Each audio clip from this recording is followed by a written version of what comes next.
What's happening guys, आज हम आ चुके हैं अपनी पहली बायोलॉजी की वीडियो के अंदर। रुकिए जरा, ये हाँ पेंसिल अब दिख रही है अच्छे से। तो अब हम आ चुके हैं अपनी पहली बायोलॉजी वीडियो, चैप्टर नंबर 7 है जो transportation in animal and plants. Transport in animal and plants. आइए शुरू करते हैं अपनी पहली वीडियो को। ट्रांसपोर्ट, इसका मतलब क्या होता है? अब जैसे कि किसी भी एक चीज़ को दूसरी जगह तक पहुंचाना, इस जो प्रोसेस को कहेंगे उसे कहेंगे हम ट्रांसपोर्टेशन। जो हम कोई भी चीज़ ट्रांसपोर्ट कर रहे हैं तो अब वो किसी न किसी चीज़ से हो रही है। जैसे कि हम शिप से ट्रांसपोर्टेशन करवा रहे हैं, कार से करा रहे हैं, बस से करा रहे हैं। अब ये हमें एक चैप्टर मिला है एनिमल एंड प्लांट्स के अंदर। चलिए देखते हैं अब एनिमल और प्लांट का ट्रांसपोर्टेशन कैसे होता है और इसके अंदर क्यों इसके अंदर हमें करने की ज़रूरत होती है। आइए शुरू करते हैं। चलिए शुरू करते हैं। यहाँ पे हमें एक दे रखा है, in everyday language transport means to carry one thing to another place. ये आप कह सकते हो अगर कोई आपसे पूछ रहा है कि ट्रांसपोर्ट का मतलब क्या होता है, तो आपके लिए वाली लाइन है, transport means to carry things one from one place to another. इसका मतलब है ट्रांसपोर्ट का, इसका मतलब है। अब इसको जो बायोलॉजी यहाँ पे लिखा है, in biology transport is a life process in which a material absorbed or made in one part of the body of an organism is carried to other part in its body। तो इसके अंदर क्या बोल रहा है इसके अंदर ये बोल रहा है कि एक बायोलॉजी टर्म्स के अंदर हम ये कहेंगे, जैसे कि हमारे लाइफ साइकिल के अंदर एक प्रोसेस है। अब हमने यानी मैं अपना बता रहा हूँ उसका एग्जांपल, जैसे कि सुबह सुबह हमने खाना खाया, ब्रेकफास्ट किया, कुछ भी किया। अब वो हमारे अंदर भी कहीं ना कहीं तो जा रहा है, हमारे अंदर अब ऑर्गन्स हैं, वो खाना खाने जा रहा है ऑर्गन्स के अंदर। पहले हमारा गया स्टमक के अंदर, स्टमक में वहाँ पे वो ब्रेक डाउन हुआ, जैसे यहाँ पे लिखा है ना other parts in its body. तो वो हमारे स्टमक में गया, वहाँ पे ब्रेक डाउन हो रहा है। फिर कुछ समय बाद वो हमारा पेनक्रियाज में गया, वो फिर दूसरे ऑर्गेनिज्म में चला गया, दूसरे बॉडी के ऑर्गेनिज्म में चला गया। तो वहाँ पे वो यानी एब्जॉर्ब हो रहा है, जैसे यहाँ लिखा है इन विच मटेरियल एब्जॉर्ब और मेड, एब्जॉर्ब हो रहा है। उसके बाद क्या हो रहा है, वो पेनक्रियाज के जा रहा है स्मॉल इंटेस्टाइन के अंदर। ट्रांसपोर्टेशन चल रही है हमारे लाइफ प्रोसेस के अंदर, किसी एक मटेरियल से, यानी खाना, एक मटेरियल फूड, तो उससे हाँ ट्रांसपोर्टेशन चल रही है हमारे शरीर के अंदर, और उसके से मटेरियल एब्जॉर्ब कर रहे हैं, और उससे प्रोटीन विटामिन हम ले रहे हैं, और हमारे अंदर सेल्स बन रहे हैं, और मेड सेल्स वगैरह बन रहे हैं, टिश्यूज़ बन रहे हैं। इस प्रोसेस को कहेंगे हम ट्रांसपोर्टेशन। तो हमने ट्रांसपोर्ट किया। अब ये हर एक एनिमल प्लांट के अंदर क्यों होता है, ये ह्यूमन बींग्स के अंदर भी होता है। इवन ये क्यों होता है? जब हम ऑक्सीजन ले रहे हैं, वाटर ले रहे हैं, और यहाँ पे लिखा हुआ है हम यहाँ पे फूड, ऑक्सीजन, वाटर ये सब ले रहे हैं, तो इनके अंदर ये अच्छी चीज़ें भी हैं, लेकिन इनके अंदर कहीं ना कहीं कोई वो हार्मफुल चीज़ भी तो होगी, हार्मफुल वेस्ट भी तो होगा जो हमारे बॉडी सप्लाई करेगा। तो इसके लिए हमें ट्रांसपोर्ट सिस्टम चाहिए होता है। अब जैसे कि आपने वो ब्रेथ ली, तो आपने ऑक्सीजन ली, आप ब्रेथ ले रहे हो, कहाँ सुना, हाँ आपने यहाँ पे बहुत सारी ब्रेथ ली है, ऑक्सीजन है, ये हमारे अंदर गई तो क्या बन गया, कार्बन डाइऑक्साइड, CO2 है ना, CO2 बन गया। अब जो CO2 वो अगर हमारे अंदर ही रहेगी तो हमें नुकसान है, अगर वो बाहर चली जाएगी तो अच्छा फिर ऑक्सीजन आएगी। तो इस प्रोसेस यानी जब ये हमारा हार्मफुल वेस्ट जो बाहर आ रहा है, इसी को कहेंगे हम ट्रांसपोर्टेशन। इसके लिए हमें चाहिए होता है। अगर यही नहीं होगा तो जो कार्बन डाइऑक्साइड है वो हमारे अंदर ही रहेगी, और फिर और मरने के भी इससे चांसेस हो सकते हैं, बहुत ज़्यादा चांसेस होंगे, अब मर भी सकते हैं। अब ये हर एक लिविंग ऑर्गेनिज्म के अंदर होता है, हर एक लिविंग ऑर्गेनिज्म को ट्रांसपोर्टेशन सिस्टम चाहिए होता है। और आगे देखते हैं अब क्या होता है इसके आगे। लेकिन वो अपने ना जो सामान होता है ना, खाना वगैरह जो भी आप ले रहे हो, कंज्यूम कर रहे हो, आपके पास आपकी बॉडी की किसी ना किसी ऑर्गन के अंदर ही होगा, वो वहीं प्रोड्यूस होगा।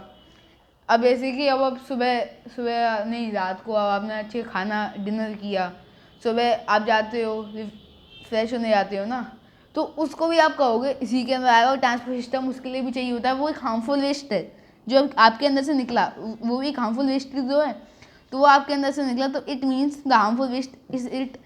यहीं पे ये पूरा चैप्टर ट्रांसपोर्ट का मतलब यही है। अब आगे देखते हैं हमें आगे और क्या दे रखा है। In most of the animal The blood that circulates in our body, their body transports food, water, and oxygen to cell in all the part of their body. The blood also transports the waste material made in the body cell to different parts of the body for excretion or removal. जो अब जैसे कि बहुत सारे animals हैं वो खाना वाना खा रहे हैं, है ना, अब उनके अंदर ना ब्लड होता है, ब्लड हमारे अंदर भी होता है.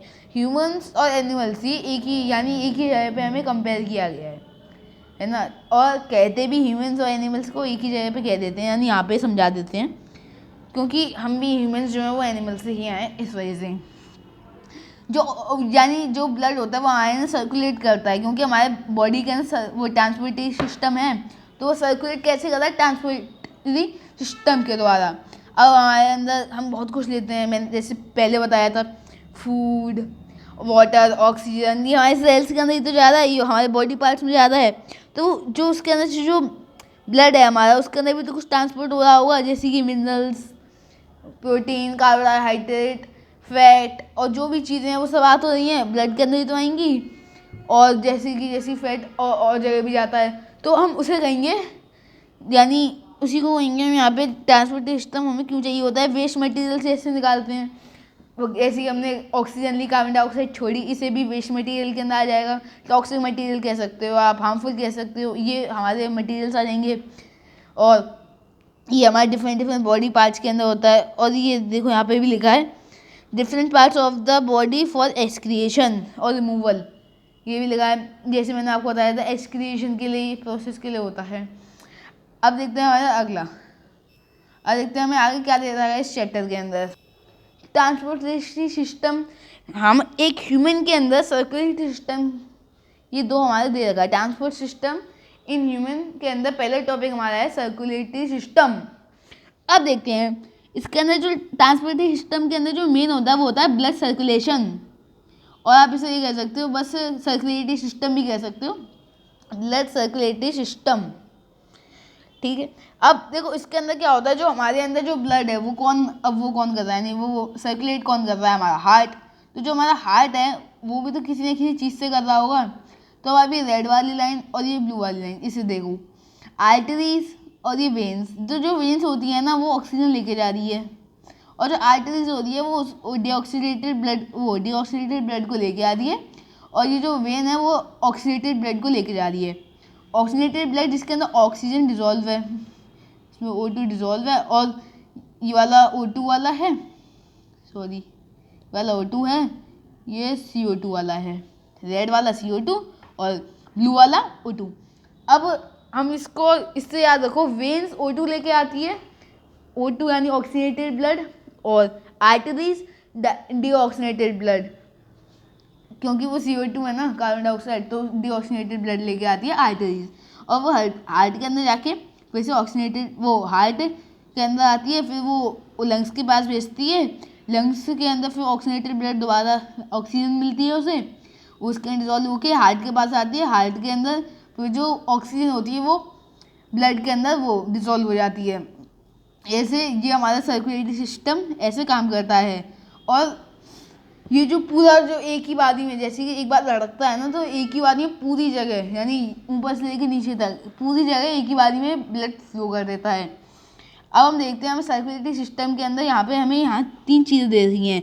जो ह्यूमन सर्कुलेटरी सिस्टम, यहाँ में हमें मेन 3 ह्यूमन वो सर्कुलेटरी सिस्टम के अंदर दे रखे हैं. यहाँ पे हार्ट, ब्लड वेसल्स हमारे पास होती है 3 टाइप की, आर्टरीज, वेन्स, कैपिलरीज. अब देखो वेसल्स क्या होता है, ये होती हैं ब्लड वेसल्स.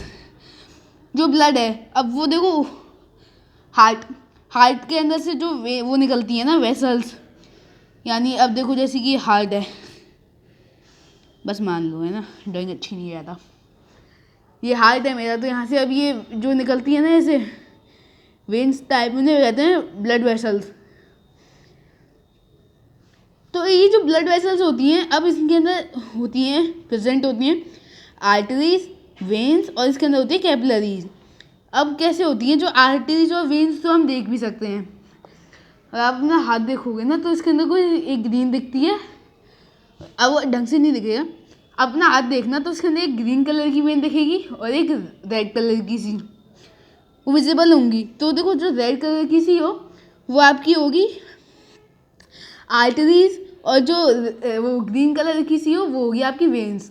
अब देखो हम कैपिलरीज नहीं देख सकते क्योंकि वो आर्टरीज और वेन्स के नीचे होती है, तो ऐसे हम कैपिलरीज नहीं दे सकते यानी देख सकते ऐसे। अब आपको अगर देखनी है तो भाई फिर मेरे को ये पता नहीं।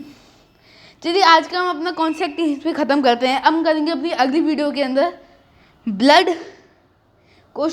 वाले पार्ट को शुरू करेंगे, फिर हार्ट को करेंगे। चलिए मिलते हैं अपने अगली वीडियो के अंदर। So take care, bye bye.